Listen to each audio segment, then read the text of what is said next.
So with all the tariff stuff that's been going on, it's really made me question what exactly is the plan here, economically speaking. Is there some coherent strategy, or is it just day by day something different? Because I, for the life of me, cannot figure out this economic plan. Are tariffs a means to an end? Are they the end in themselves? And does Trump even know the answer to that? Because it seems like depending on what day you catch him, it's something completely different. There's like no consistency in the messaging or the justification, or even what the goals are supposed to be. The most common argument I'm seeing is that these tariffs are going to bring back domestic manufacturing. Almost a third of the materials that are used in domestic production, stuff made in America, almost a third of those materials are imported. So when you put in a tariff on virtually every single country, how does that not make it more expensive to do the whole made in America thing? I mean, we saw in Trump's first term, he tried to boost domestic steel with tariffs, and domestic steel was boosted, like a very tiny bit. It was boosted though. But then as a result, all of our domestic production that uses steel had higher input costs. And the way that they deal with that is by firing people or raising prices or just producing less, which makes domestic production, American businesses, less competitive, not just in America, but globally. I mean, if you really care about the trade surplus, wouldn't you want other countries to buy from us more? So then why are you handicapping our domestic producers? And that just applies to companies that already make stuff here. But no company in this kind of uncertain environment is making massive investments anywhere. When it's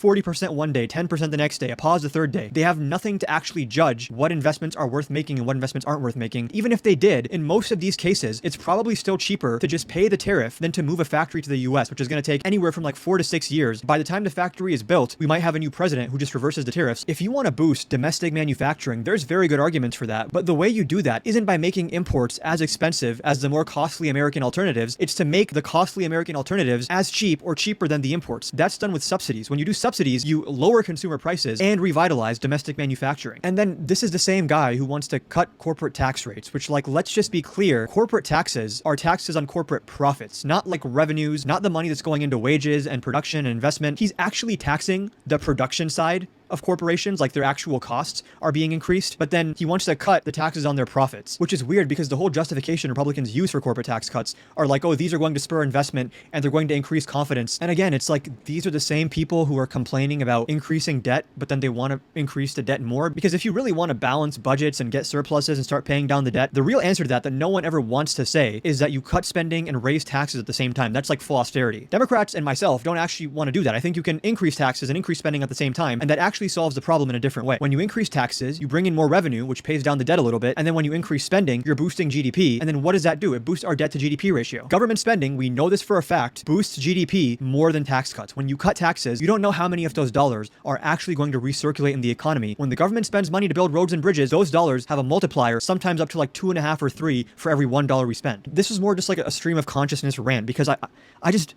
even with Republicans that I don't like a Mitt Romney type, I'm kind of understand, like, okay, they're trying to cut taxes and cut spending just as much, but then revitalize economic growth. Like, that shit's all not true. It's not going to actually work that way. But there's some internal coherence to the plan that they're putting forward. Trump's plan, before we even evaluate it on how sound it is and how well it would actually work, it's not even internally consistent within its own logic. Like, it doesn't even make sense if you take their premises for granted. I don't know. I don't get it.